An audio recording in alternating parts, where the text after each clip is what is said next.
Alors, à l'origine, moi, j'ai commencé à travailler dans les musées, d'abord au musée du Louvre et puis après au musée des Arts décoratifs où je travaille toujours et où je m'occupe de design et puis maintenant du cabinet d'art graphique. Et puis parallèlement, en effet, est venue la proposition de s'occuper de la revue Azimut, c'est-à-dire de travailler avec les étudiants du post-diplôme qui ont, eux, imaginé cette revue, qui ont créé cette revue en 1991,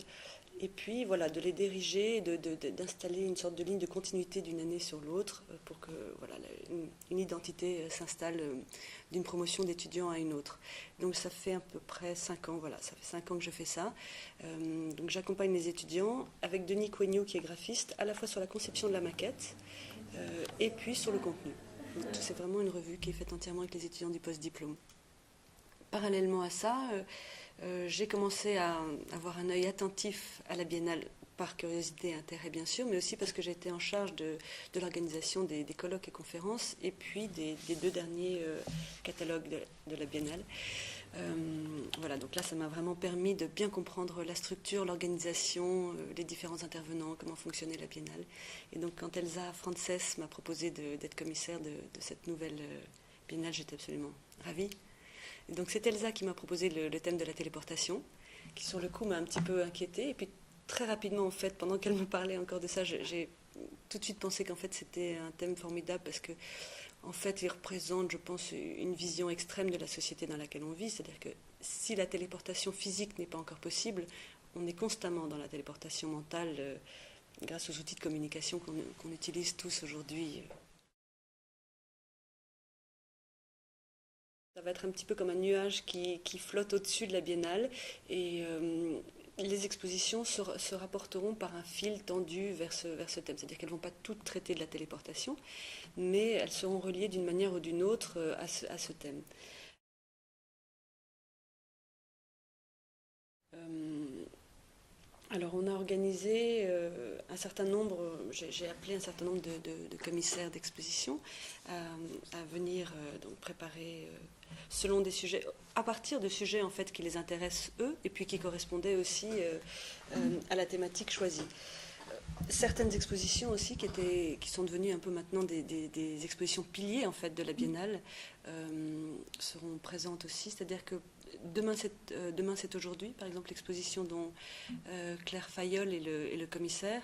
qui est maintenant qui en sera à sa troisième édition, donc sera bien sûr présente à la biennale, donc comme voilà une rencontre en fait entre la Cité du Design et les entreprises. C'est une exposition qui porte vraiment sur la prospective dans les entreprises, qui dépasse un petit peu les entreprises, mais qui est quand même montre un regard sur le travail prospectif en design des entreprises. Une autre exposition très en lien aussi avec les entreprises a été confiée au collectif Designer Plus, collectif de designers stéphanois, qui met en place une exposition sur en fait les processus de travail du design avec les entreprises. C'est-à-dire comment est-ce que quand une entreprise fait appel à un designer, quel processus elle met en route pour qu'il puisse aboutir à un travail commun. Donc il y aura beaucoup d'entreprises de la région qui seront montrées, des exemples d'entreprises de la région, mais pas que, des entreprises aussi, des résultats de travaux d'entreprises nationales, voire internationales, qui seront montrés dans cette exposition. L'école aussi sera très présente, donc comme à chaque biennale, cette fois-ci avec deux expositions. Une qui va s'appeler l'entreprise de téléportation. On en revient à la téléportation, c'est-à-dire que l'idée est de créer une entreprise de téléportation. Donc l'école des beaux-arts de Saint-Étienne va travailler avec, je crois, un choix de 5 ou 6 autres écoles françaises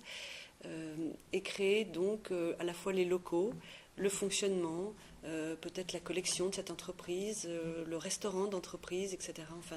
le cadre et un petit peu le fonctionnement aussi d'une entreprise dont l'activité sera la téléportation. On va voir la surprise qui nous réserve. Une autre exposition aussi, dont le commissaire d'exposition est Emmanuel Tiblou, donc dirigé par l'école, et avec les écoles, faisant intervenir des écoles un petit peu partout en France et à l'étranger, sera la version donc N-1.2 sur l'innovation, enfin la création, l'expérimentation graphique dans les écoles d'art et de design. Donc on aura une nouvelle version avec qui essaiera un petit peu de se problématiser autour du thème de la téléportation. Sur ce thème qui est quand même virtuel, j'ai appelé un couple de designers anglais qui s'appelle June et Rabi, qui sont des designers assez connus dans le monde aujourd'hui, et qui sont connus à la fois pour leur activité de designer et puis aussi parce qu'ils dirigent un département au Royal College of Art, qui est une école importante de design en Angleterre, à Londres. Et donc eux, en fait, depuis le début de leur activité, travaillent sur le fait que le design puisse être un outil pour analyser et tester en fait les nouvelles technologies et leur application dans la société. C'est un questionnement qui vont reposer à cette biennale de manière un petit peu particulière, en recréant en fait des groupes d'identités différentes, c'est-à-dire qu'ils vont recréer un groupe d'ethnologues, un groupe de personnes spécialisées dans les questions d'éthique, des entités comme ça, peut-être un groupe de sociologues à qui ils vont poser un certain nombre de questions pertinentes sur les nouvelles technologies d'aujourd'hui, sur les problématiques actuelles du monde actuel, et puis ils vont simuler en fait les réponses, c'est-à-dire qu'ils vont à partir des réponses produire un certain nombre d'objets ou de documents graphiques qui seront donc exposés dans la biennale. Pour la prochaine biennale, certaines des expositions auront lieu dans les bâtiments H qui sont là, mais 2 expositions auront lieu dans la platine même. Une exposition qui sera sur le confort, sur la question du confort, qui a été confiée à Constantin Krischik, qui est un très grand designer allemand, un designer industriel, qui, à mon avis, a un rapport très particulier avec la question du confort. La question de l'objet, la question matérielle, à mon avis, est une question encore essentielle pour le design, et que même si le design virtuel et le design de service se développent, il demeure bien sûr important de donner une forme aux objets, et que la question du confort restera un sujet important, a toujours été essentiel et au cœur du design, et va le rester.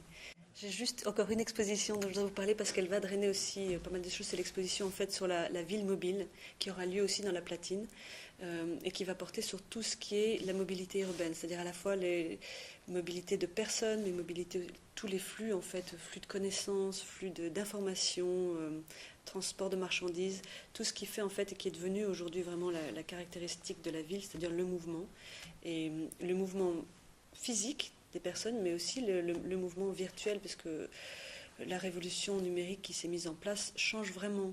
et en tout cas va changer la culture urbaine en créant des villes numériques, si on peut dire. Et donc ça, c'est aussi un des sujets qui va être traité à la Biennale et qui sera important, puisqu'on organise aussi au même le colloque, les rencontres Jacques Cartier, qui vont réunir les villes créatrices, les villes de design autour de ce thème de la mobilité. Donc c'est un des thèmes qui sera assez important dans la Biennale. Dans Azimut, c'est vraiment une des choses qu'on a mis naturellement, qui sont mis en place, oui, c'est-à-dire c'est les passerelles entre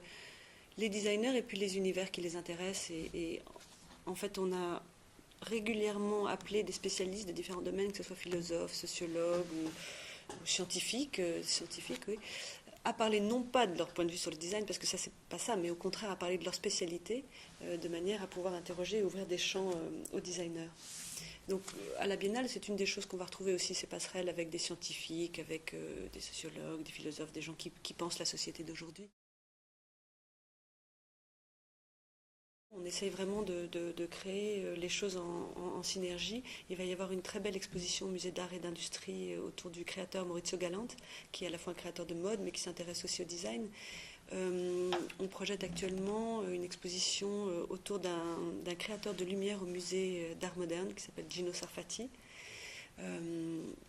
À Firmini aussi, on a l'idée peut-être d'installer une ou 2 choses. Il va y avoir au sein de la Biennale une exposition sur la lumière contemporaine, en fait, qui est un petit peu, si vous voulez, il y aura une partie au musée d'art moderne qui sera la partie, on va dire, ancienne, avec ce créateur de lumière, Gino Sarfati, qui est actif des années 50, 60 jusqu'au début des années 70. Et une deuxième partie sur la lumière contemporaine cette fois-ci, au sein de la Biennale, dont le commissaire d'exposition est un jeune designer qui s'appelle Felipe Ribon. Et Felipe, en fait, va travailler non pas les objets de lumière, mais vraiment la matière. Et son idée est de faire que l'exposition qui se situera dans les Halles s'étende aussi dans la ville. Puis le musée de la Mine, qui va accueillir plusieurs expositions qu'on est en train de programmer en ce moment. Donc oui, ces liens avec les musées nous intéressent beaucoup, parce que c'est très exceptionnel d'avoir un territoire comme ça qui est aussi riche, avec des musées aussi intéressants. Au moment de la Biennale, on a très envie de que tout le monde se mette ensemble, et en tout cas qu'il y ait une sorte de ruban qui soit tissé d'une institution à l'autre.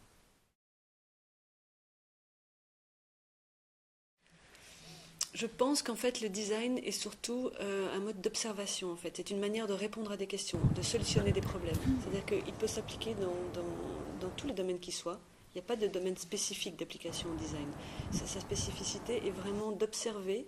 de réfléchir à la question qui est posée, regarder le contexte dans lequel la question se pose et à partir de là faire une proposition de réponse qui sera peut-être un peu décalée. Un designer par exemple à qui on demanderait de dessiner une poignée pour une porte d'un restaurant pourrait réfléchir à la situation, regarder les serveurs entrer et sortir et se dire qu'en fait